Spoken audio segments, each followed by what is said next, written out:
I want to thank the Sopranos ARB for connecting Soprano fans in the Arab world to us, the people who made the Sopranos. We're very happy that Sopranos ARB supports the show and gives the fans information and connects the fans to the actors on The Sopranos. So please follow Sopranos ARB, and we thank you very much.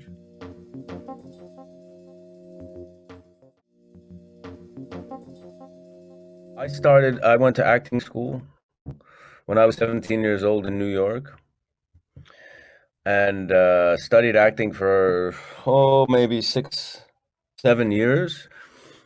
Tried to get work as an actor through auditions, and around when I was about 21 and 22, I started doing professional theater and movies. For most of my 20s, I did independent movies and theater. And then the casting people of The Sopranos I knew from doing movies, and they brought me in to audition for The Sopranos, and I auditioned and got the job.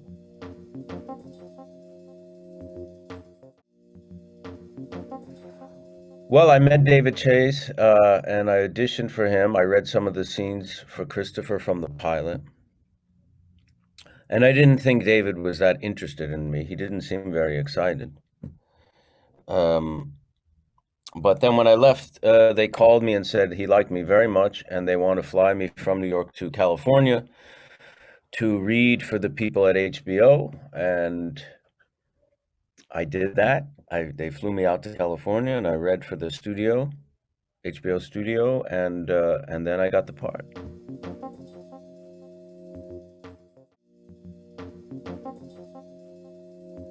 I can't say I have a favorite season. I mean, my favorite episode as an actor would be the Pine Barrens, when Paulie, Walnuts, and Christopher are lost in the woods, just because I love working with Tony, and it was the two of us in a very strange world and circumstance, and trying to survive in the woods, which we have no background in dealing with the woods. And that was a lot of fun. And it was very comedic, very funny. As a fan, I really like the Whitecaps episode, which is the final episode of season 4. And I like that one because I thought the acting between James Gandolfini and Edie Falco was just some of the best acting I've ever seen in movies or television.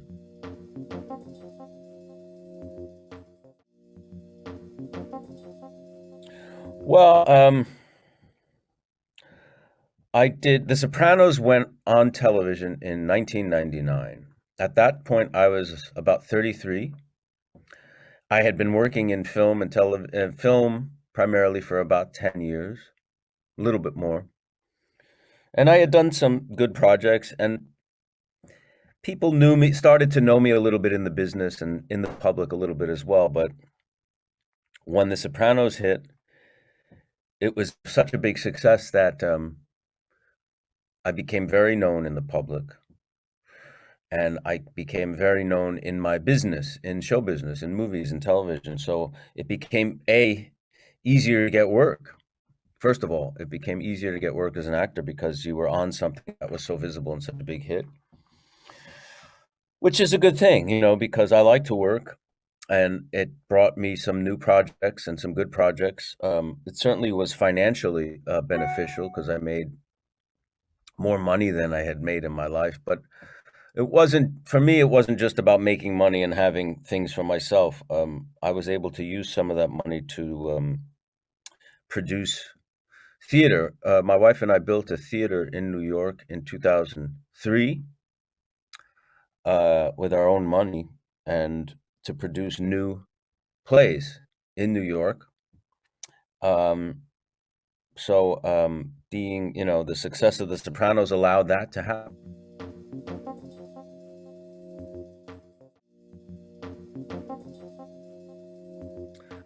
I've gone back and forth with different opinions since 2007. At first, I thought, yes, he's killed. And what we see leading up to the blackout is the last moments of his life. And then I heard David Chase in interviews, and then I started thinking, no, he's not killed. It's just our own imagination that thinks he's killed, and he's still alive. Now I think something totally different. I think kind of nothing, that where it ends, when it goes to black, that's the end of the story. There's no what if, there's no is he alive, is he dead. It's the end, as if we came to the last word in a book and we close the book. What we see is what it is. It's the end.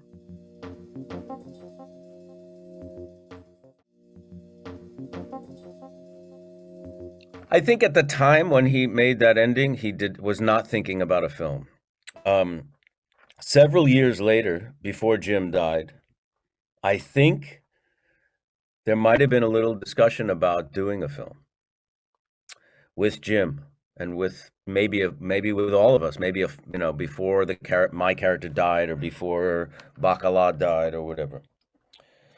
But that never happened for whatever. I don't know why it didn't or how far along they were in thinking about it. But now it's not possible, obviously. But what is possible is the prequel. So David Chase wrote and Alan Taylor directed a Soprano movie that takes place in 1968.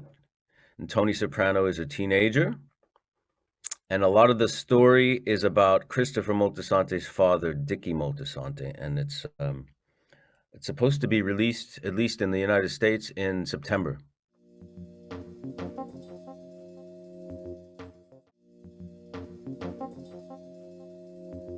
I haven't seen it yet, but I do think because David Chase wrote it, I think it's going to be very good because he's very smart and very talented. And I think it was a good way to revisit The Sopranos instead of continuing the characters from the TV show, to kind of go back in time with new characters, with new actors, out of the context of the TV show. I think that was a smart move. So I have very high expectations for it.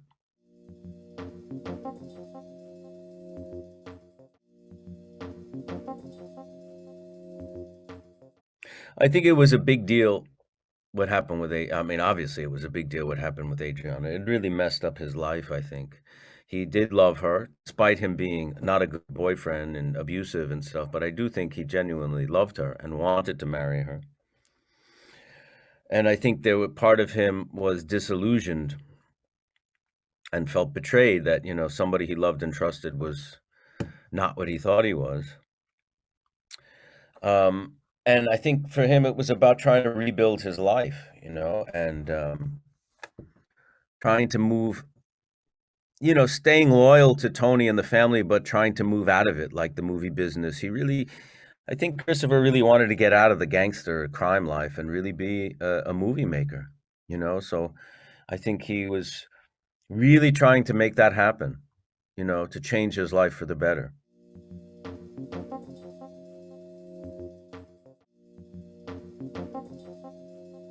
The very first day I shot on the pilot, the first episode of The Sopranos, 1997, my first day, I didn't know James Gandolfini. And my job, Christopher Moltisanti's job, was to drive Tony Soprano. The problem was Michael, the actor, the person, didn't know how to drive because I lived in New York City. And many people in New York City don't drive. So during the shooting, I'm driving, and it's the first day I meet James Gandolfini. And we're filming the scene, and I'm driving backwards down the sidewalk, and I smash the car into a tree. And the airbags go off, and smoke's coming out of the car, and I think they're going to fire me from this job. This Jim Gandolfini's the star. He probably thinks I'm an idiot. And I look over to Jim, and he just starts laughing.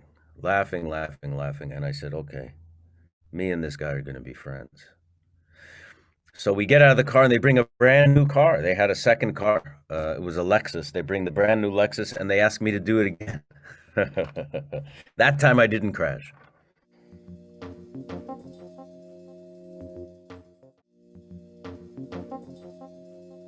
I'm in a new movie called One Night in Miami about Muhammad Ali and Malcolm X. That's on Amazon streaming. That's out now. That's I been nominated for a lot of awards. It's doing very well this year. Um, I am writing a new series TV for HBO, which I will star in as myself. I play the character Michael Imperioli as an actor.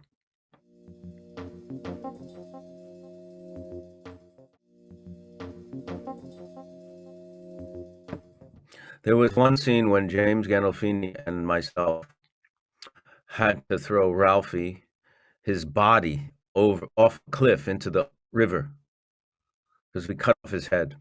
We buried his head in the dirt, but we had to throw his body off in the river. And we got to the set, it was in the woods, and we got there and it was still daytime. And we rehearsed the scene. And then they had to wait till it got dark until we started shooting. And they had to set up all the lights in the woods and everything. So James and I had about 3 hours, maybe 4 hours to wait before we shot. And James and I went into the trailer, and he had a bottle of whiskey, and we drank the whole bottle of whiskey. And then they came to get us, and we were drunk, and they were afraid we were going to fall off the cliff because it was very high, and we threw the body way down, down, down into the river. So they had to tie us with chains around our ankle to trees so we could get close to the edge of the cliff and throw the body off without falling because we were so drunk.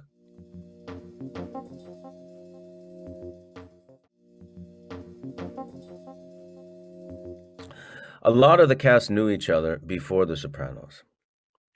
I knew many of the actors. John Ventimiglia, who played Artie Bucco, I met when I was 17 years old in acting school.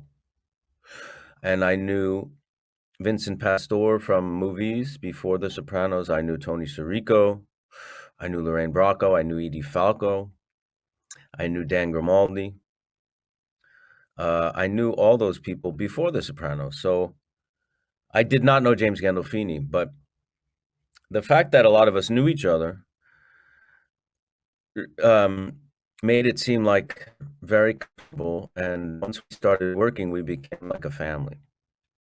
And the cast of The Sopranos was very, very close, much closer than any TV show or movie that I've done before or after the show.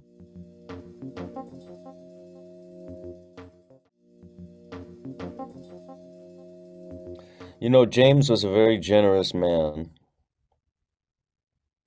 and he gave a lot of money to charities.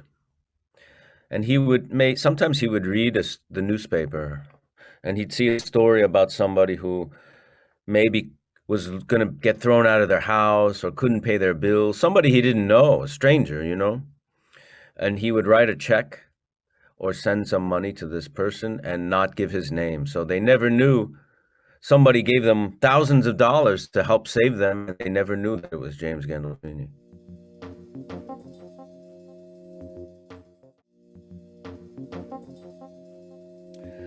We spoke about Mount Vernon, New York is a small town right next to New York City, and both of us were born in Mount Vernon.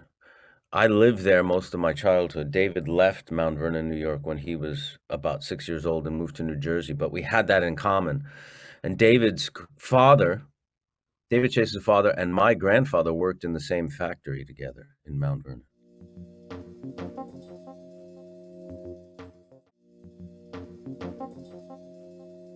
My favorite character is Uncle Junior. I just love, how Dominic plays him so well. And I love the dialogue that Uncle Junior has. I find his lines very funny and very unique. So Uncle Junior was always my favorite.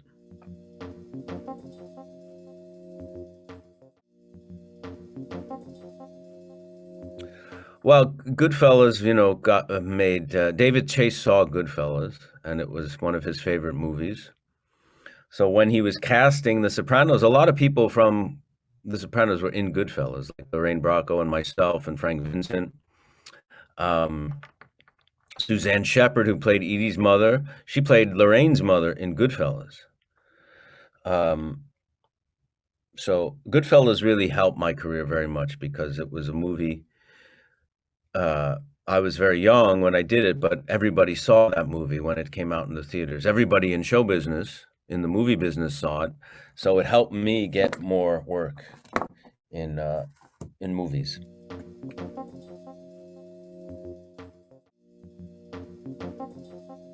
You know, the scenes that I had to do with Adriana when she tells me she's working for the feds, that was a very,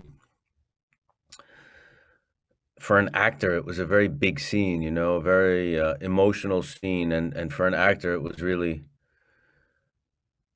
challenging to play, but very satisfying to play. Also, whenever Christopher was using drugs, especially heroin, I enjoyed playing that because for an actor, it's very again, very challenging and very satisfying and very fun to play somebody who's high on drugs that way. I enjoyed that a lot. It was good work for an actor.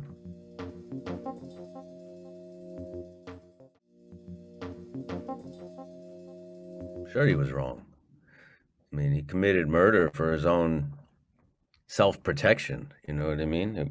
I think it was important for the story for Tony to do that because at that point it's getting close to the end of the whole series, and it was good to show Tony. At the end of the day, Tony's a gangster. You know, he's a criminal who will do whatever is necessary to protect the life that he has made for himself that benefits from crime.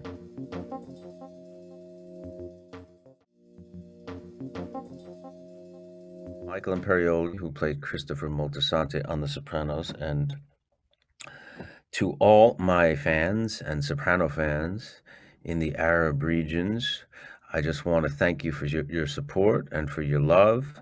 I'm very happy that people so far away from where we made The Sopranos loves The Sopranos. That means a lot to me, and